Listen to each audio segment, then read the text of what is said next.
পালা বদলের আগে হম্বিতম্বি, তোলাবাজি, কাটমানি, দুর্নীতি, আর পালা বদলের পরেই একেবারে শ্রীঘরে দেবপ্রসাদ বাগ, কালনার প্রাক্তন বিধায়ক, তাকে কোমরে দড়ি বেঁধে কলার ধরে হিড় হিড় করে টেনে নামাচ্ছে পুলিশ। বিরাট বিরাট অভিযোগ তার বিরুদ্ধে।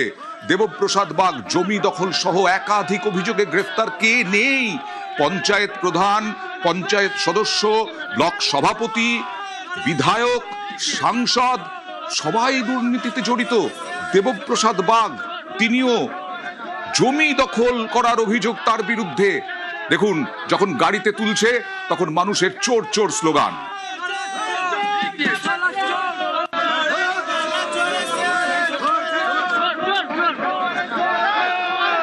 গভীর আটক, পান্ডুয়ায় পালানোর ছক বানচাল।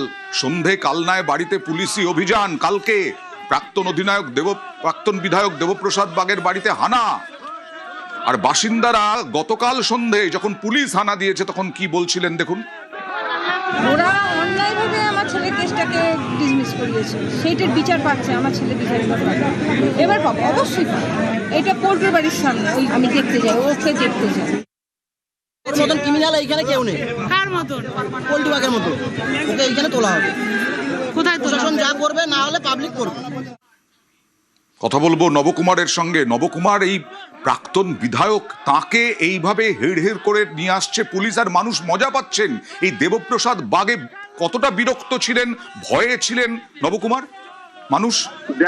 দেখো আনন্দা, বিষয়টা হচ্ছে কালকে যখন গভীর রাতে তাকে আটক করা হয় কালনার পান্ডুয়া এলাকা সংলগ্ন থেকে, তো সেইখান থেকে তাকে নিয়ে আসার পরে প্রচুর মানুষের ভিড়, যে তাকে কিভাবে তাকে মানে চোর চোর স্লোগান করা হয় রীতিমতন ভাবে, তাকে মানে মানুষের যে একটা ক্ষোভ আক্রোশ সেটা পুরো ঠিকরে পড়েছিল।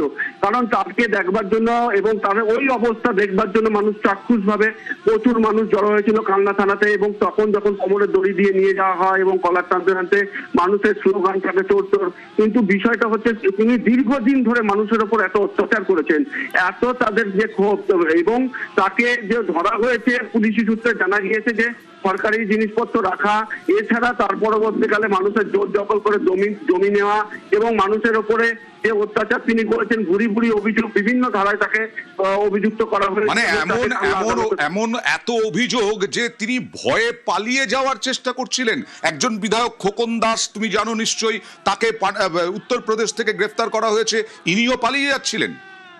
একদমই তাই। ইনি জানেন যে ওনার বাড়িতে যখন দরজা খুলতে পারছে না এবং রীতিমতন চারদিকে লোকজন জড়ো হয়ে রয়েছে, তার পরবর্তীকালে তার টাওয়ার লোকেশন করে পুলিশ সূত্রে জানা যায় যে তাকে সে বিভিন্ন জায়গায় ঘুরে বেড়াচ্ছে এবং অবশেষে তাকে কুলটি বলে একটি জায়গা থেকে পান্ডুয়া বর্ডার সংলগ্ন এলাকা থেকে তাকে ধরা হয়।